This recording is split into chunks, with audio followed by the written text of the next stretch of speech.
नमस्कार दोस्तों, आज आपका फिर से स्वागत है हमारे YouTube चैनल काइजन अड्डा पर। बेसिकली इस वीडियो से आपको आज जानने को मिलेगा कि पोकायोका होता क्या है, उसका पर्पस क्या है मैन्युफैक्चरिंग प्रैक्टिसेस में, उसके कुछ नॉर्मल एग्जांपल, जिससे कि आपको ये क्लियर हो जाए कि पोकायोका वाकई में होता क्या है और उसके बेनिफिट्स। और इसके बाद हम जानेंगे कि पोकायोका को कैसे हम इम्प्लीमेंट कर सकते हैं अपने ऑपरेशंस में, अपने प्रोसेसेस में। सबसे पहले शुरू करते हैं कि पोकायोका क्या चीज है। पोकायोका एक क्वालिटी इंप्रूवमेंट टेक्निक है। इसका मेन मोटिव होता है कि अपने प्रोडक्ट में से हम अपने डिफेक्ट्स को कैसे रिड्यूस कर सकते हैं, और ये डिफेक्ट्स जो ह्यूमन एरर के थ्रू जनरेट होते हैं उनको बेसिकली रोकने के लिए ये टेक्निक यूज करी जाती है। अगर हम पोकायोका को सही तरीके से इम्प्लीमेंट कर लेते हैं अपने प्रोसेसेस में, तो हमारे जो एरर कम होंगे, उनसे क्या होगा, हमारी प्रोडक्टिविटी और प्रॉफिटेबिलिटी जो है वो इंक्रीज होगी। पोकायोका एक जापानीज टर्म है जिसका मतलब होता है मिस्टेक प्रूफिंग। ये एक टेक्निक है जिसके थ्रू हम अपने एरर्स को प्रिवेंट कर सकते हैं, अपने डिफेक्ट्स को रिड्यूस कर सकते हैं। अब पोकायोका आया कहाँ से, इसका ओरिजिन कहाँ से हुआ? तो ये जो कंसेप्ट था पोकायोका का, ये लेके आए थे शिजियो शिंगो। शिजियो शिंगो ने 1960 जो में टोयोटा में जो काम करते थे, उन्होंने इस कंसेप्ट को ओरिजिनेट करा था। इसके बाद धीरे धीरे काफी बड़े मैन्युफैक्चरर्स ने इसको अडॉप्ट करा, ताकि उनकी जो प्रोडक्ट की क्वालिटी है और जो उनके ऑपरेशंस की प्रोडक्टिविटी है वो इम्प्रूव हो सके। बेसिकली पोकायोका तीन तरह के होते हैं: contact methods, fixed value method, motion step methods. Contact method की एक एग्जांपल ये कह सकते हैं कि जैसे हमारी प्रेस मशीन होती है, तो उसके फिक्चर में कोई ऐसी पिन जो कि अपने पार्ट को सही डायरेक्शन में स्टे करने पे ही उसको एडजस्ट करने पे ही हम उस ऑपरेशन को आगे बढ़ा सकते हैं। फिक्स्ड वैल्यू में आप कह सकते हो कुछ लाइट सेंसर हो गए, कि मैंने कुछ चार चीजें सीक्वेंस में रखी हैं और अगर मेरी एक भी चीज बीच में से मिसिंग है तो उसमें वो लाइट सेंसर जो है सिग्निफिकेंट देंगे। तीसरा आता है अपना motion step methods. Motion step methods में आप कुछ सेंसर्स की बात कर सकते हैं, जैसे कि प्रोक्सिमिटी सेंसर्स होते हैं, प्रोक्सिमिटी स्विच होते हैं। वो तभी ओपन होते हैं जब कोई component fully loaded proper way में हो जाता है। तो ये बेसिकली तीन तरह के जो है अपने पोकायोका होते हैं। पोकायोका का मैन्युफैक्चरिंग प्रैक्टिसेस में क्या पर्पस होता है? उसका सबसे पहला मकसद होता है क्वालिटी कंट्रोल का। पोकायोका किस चीज में मदद करता है? पोकायोका हमारा जो प्रोडक्ट के स्टैंडर्ड्स होते हैं, क्वालिटी स्टैंडर्ड्स होते हैं, उनको मीट करने में हमारी मदद करता है। सेकेंडरी उसका पर्पस रहता है अपना वेस्ट रिडक्शन का। पोकायोका को इम्प्लीमेंट करने से हमारा wastage of time, money, resources, ये सारे रिड्यूस हो जाते हैं। थर्ड रहता है एम्प्लॉय सेफ्टी।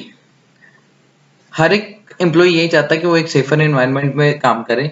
अगर हम पोकायोका इम्प्लीमेंट करते हैं अपनी मशीन्स पे, अपने ऑपरेशंस में, तो उनकी जो सेफ्टी के अगेंस्ट जो रिस्क होते हैं वो काफी रिड्यूस हो जाते हैं, और जो हमारे एक्सीडेंट होने के कारण जो होते हैं वो काफी एलिमिनेट हो जाते हैं। फोर्थ आता है कस्टमर सेटिस्फेक्शन। कस्टमर सेटिस्फेक्शन कैसे? कि जैसे जैसे हम अपने प्रोडक्ट में से अपने डिफेक्ट्स को रिड्यूस करके उसके क्वालिटी स्टैंडर्ड को मेंटेन रखेंगे, इससे हमारी कस्टमर सेटिस्फेक्शन बढ़ेगी और हमारी जो ब्रांड इमेज है वो एक तरह की पॉजिटिव वे में इंक्रीज करती है।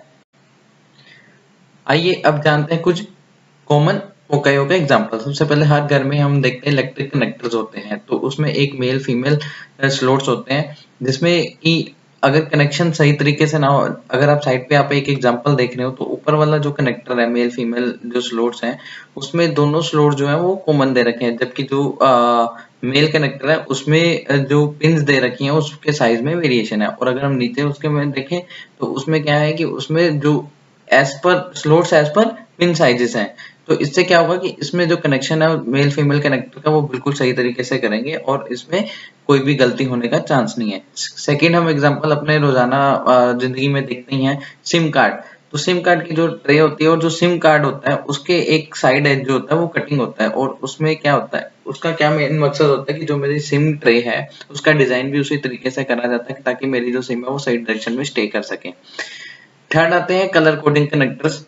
अगर हम देखें कि अगर कुछ जहाँ पे मैसी वायर्स रहती हैं तो उसमें हम कुछ कनेक्टर्स और जो हम अपनी वायर्स हैं वो उनकी कलर कोडिंग कर सकते हैं, ताकि जो हमारे इलेक्ट्रिक कनेक्शन है वो बिल्कुल सही तरीके से हो सके।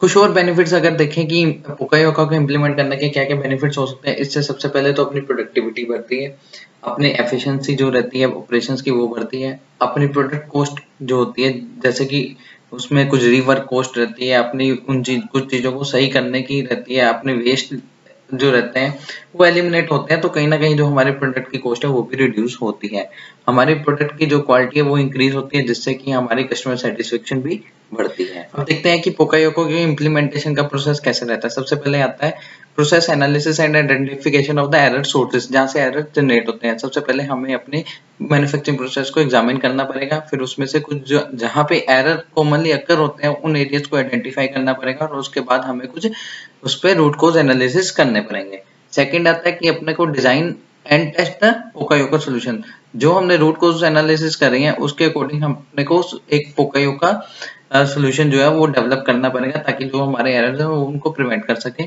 फिर हमें उसकी टेस्टिंग करनी पड़ती है कि क्या वो नॉर्मल ऑपरेटिंग कंडीशन में भी इफेक्टिव है या नहीं है। थर्ड आता है पोकायोका के मेथड को जो वहाँ के एम्प्लॉइज है, जो वहाँ के ऑपरेटर्स हैं उन तक पहुंचाना कि कैसे ये काम करता है, उनके ऊपर उसको ट्रेनिंग देनी ताकि वो उसको सही ढंग से समझ सके कि क्या रहता है। और ये बहुत ही एक जरूरी चीज है कि वो जो भी हम चेंज करें वो एक्सेप्टेड होने चाहिए और वो रेगुलर यूज में आने चाहिए।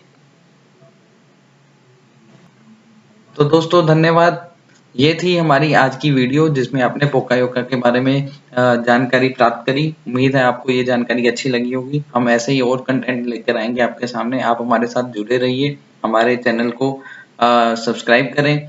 अगर ये वीडियो आपको अच्छी लगी उसको लाइक करें, कमेंट करें और शेयर करें।